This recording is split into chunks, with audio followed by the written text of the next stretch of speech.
पंचायत से जुड़ा कर दर या शुल्क की नियमावली आई है। ये आय 1200 रुपये का जरूरी नहीं है कि इसी कर दर या शुल्क नियमावली के माध्यम से जो राशि आएगी उसी राशि से इसकी पूर्ति हो। स्थानीय अपेक्षाओं और आकांक्षाओं का ध्यान रखते हुए इस नियमावली का क्रियान्वयन होगा। अब मेरी सदन से विनम्र आग्रह होगा कि इस विधेयक को अपनी सहमति दे। नमस्कार, आप देखना शुरू कर चुके हैं लाइव सिटीज को। मेरा नाम अभिषेक है। पंचायतों में टैक्स को लेकर बिहार सरकार के मंत्री, पंचायती राज विभाग के मंत्री दीपक प्रकाश ने बड़ी बात कही है। क्या कुछ विधेयक आया है, क्या कुछ पारित हुआ है, तमाम चीजों के बारे में विशेष जानकारी दी है। पहले आप वो सुनिए। व्यवस्था से जुड़ा जो मुख्य कानून है बिहार पंचायत राज अधिनियम 2006, उसमें संशोधन करने हैं। 3 संशोधन हैं। पहला संशोधन विज्ञापन से जुड़ा है। आज के समय में ग्राम पंचायतों के क्षेत्र में जहाँ कहीं भी विज्ञापन का प्रकाशन होता है, प्रदर्शन होता है, निजी भूमि पे हो या सरकारी भूमि पे हो, विज्ञापन के ऊपर किसी प्रकार के शुल्क की व्यवस्था नहीं है। विज्ञापन का प्रदर्शन नियमित तरीके से नहीं हो पाता है। किसी भी तरीके का रेगुलेशन नहीं है। विज्ञापन को रेगुलेट करने के लिए शुल्क की भी प्राप्ति हो पाए ग्राम पंचायतों को उसके माध्यम से, इससे संबंधित एक संशोधन है। दूसरा संशोधन कर से संबंधित है। चूंकि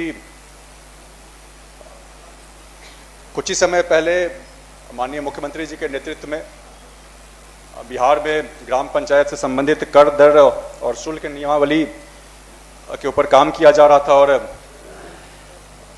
कैबिनेट से भी उसकी स्वीकृति हो गई है। उससे संबंधित एक संशोधन किया जा रहा है। आने वाले समय में और किसी विशेष प्रकार के कर की अगर आवश्यकता महसूस की जाती है हमारी ग्राम पंचायतों को सशक्त करने के लिए, आर्थिक रूप से आत्मनिर्भर बनाने के लिए, तो एक संशोधन उससे संबंधित है। और तीसरा संशोधन जो किया जा रहा है मुख्यतः ग्रामीण क्षेत्रों में, आज हम लोग अगर देखें तो शहर की ही भांति जिस प्रकार से शहरों में बड़े बड़े अपार्टमेंट बिल्डिंग्स का निर्माण होता है, कॉम्प्लेक्स का निर्माण होता है, तो जो भी निर्माण हो रहे हैं खासकर शहर से सटे हुए क्षेत्रों में तमाम तरह के निर्माण कार्य अनियमित तरीके से हो रहे हैं, बिना किसी देखरेख में हो रहे हैं, बिना किसी पर्यावरण के मानकों का पालन किए हुए हो रहे हैं, बाईलॉज का पालन भी नहीं हो रहा है। तो तमाम तरह की चीज़ें इसमें नियमित तरीके से हो। जो भी भवन बनेंगे उनका नक्शा पास कराने की व्यवस्था हो, कंप्लीशन सर्टिफिकेट प्राप्त करने की व्यवस्था हो, और साथ ही साथ जरूरी है कि जो भी निर्माण कार्य होते हैं, निर्माण कार्य इस प्रकार से हों कि आम लोगों की जो ज़रूरत की चीज़ें हैं, अगर जल निकासी की व्यवस्था करनी हो, सीवरेज की व्यवस्था करनी हो, चौड़ी सड़कें बननी हो, या शिक्षा या स्वास्थ्य से जुड़ी जो भी सुविधाएं लोगों को मिले, सुलभ तरीके से मिले, इन तमाम चीज़ों को देखते हुए पर्यावरण के मानकों का ध्यान रखा जाए।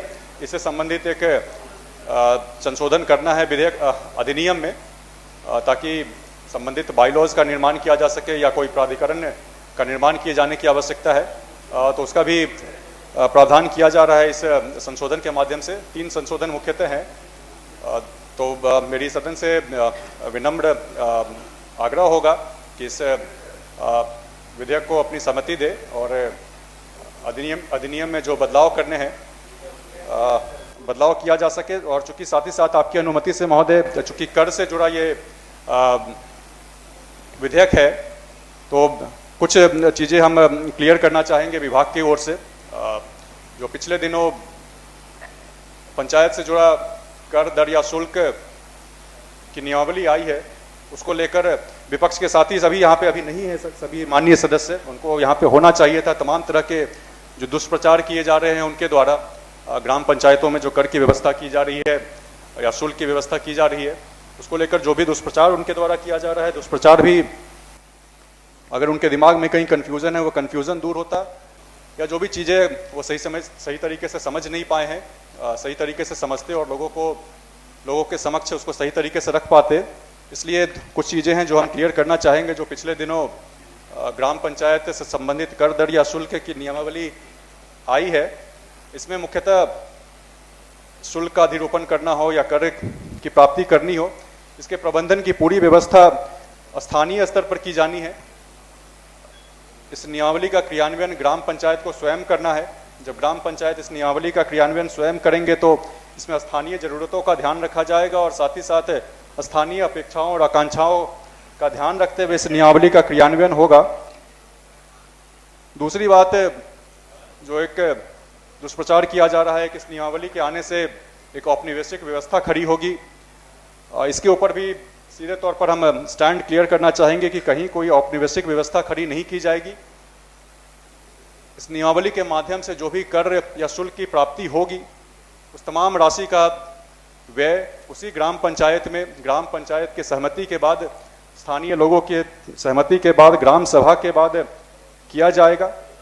इसका मतलब ये हुआ कि गाँवों का पैसा, एक एक पैसा, गाँव का एक एक रुपया उसी गाँव में खर्च होगा, ग्राम पंचायत के बाहर एक भी पैसा नहीं जाएगा। तो किसी भी प्रकार की औपनिवेशिक व्यवस्था की जो दुष्प्रचार कर रहे हैं, बिल्कुल सरासर गलत है, मिथ्या है। और साथ ही साथ नियमावली से संबंधित एक और मुद्दा जो विपक्ष के द्वारा दुष्प्रचार किया जा रहा है लोगों के समक्ष, उसके बारे में भी हम क्लियर कर देना चाहेंगे। जो पिछले दिनों एक बात आई मीडिया में कि 1200 रुपये प्रति परिवार प्रति वर्ष के कर को लेकर एक बात आई, उसमें बिल्कुल क्लियर कर देना चाहते हैं। 2 मिनट का समय लेंगे महोदय। 16वें केंद्रीय वित्त आयोग की अनुशंसा आई है और उस अनुशंसा के आलोक में बिहार को आने वाले 5 वर्षों में लगभग 52,000 करोड़ रुपए प्राप्त होने हैं। मुझे खुशी हो रही है ये बताते हुए कि बिहार देश में सबसे ज़्यादा लाभान्वित होने वाले राज्यों में से एक है और इसके लिए केंद्र की सरकार को और केंद्रीय वित्त आयोग को भी धन्यवाद देना चाहेंगे इतनी बड़ी राशि बिहार को देने के लिए। और इससे संबंधित एक गाइडलाइन है और गाइडलाइन में एक कंडीशन रखा गया है कि जो 52,000 करोड़ की राशि बिहार को प्राप्त होनी है, उसमें से लगभग 10% की राशि इस बात पर निर्भर करती है कि हमारी जो ग्रामीण स्थानीय निकाय हैं उनका परफॉर्मेंस कैसा रहता है। और परफॉर्मेंस को आंकने का जो पैमाना तय किया गया है वो ये तय किया गया है कि 1200 रुपये प्रति परिवार प्रति वर्ष का आय हो ग्राम पंचायतों को। ये आय 1200 रुपये का जरूरी नहीं है कि इसी कर दर या शुल्क नियमावली के माध्यम से जो राशि आएगी उसी राशि से इसकी पूर्ति हो। 1200 रुपये का टारगेट पूरा करने के लिए हमारी ग्राम पंचायतें तमाम तरह के रचनात्मक कार्य कर सकती हैं। ग्राम पंचायत में अगर उदाहरण के तौर पे हम बताना चाहेंगे, अगर कहीं भूमि खाली पड़ी है, भूमि को डेवलप किया जा सकता है। भूमि में तालाब का अगर निर्माण किया जाए, तालाब में मछली पालन किया जाएगा और सारा खर्च काटने के बाद अगर जो कुछ भी राशि बचती है वो पंचायत के आय में के रूप में उसको देखा जाएगा।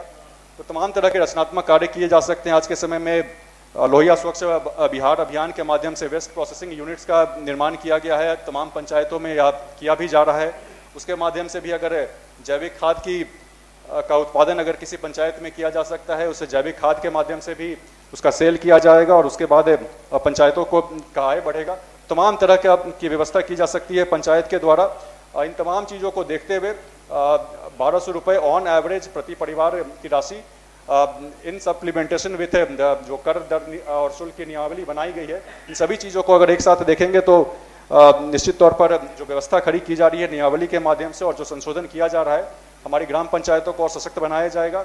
हमारी ग्राम पंचायतें आर्थिक रूप से आत्मनिर्भर बनेंगी और मेरा मानना है कि जब गांव का पैसा गांव में ही रहेगा तो जो गांधी जी का सपना था ग्राम स्वराज का, उस सपने को भी हम लोग पूरा करने का काम करेंगे।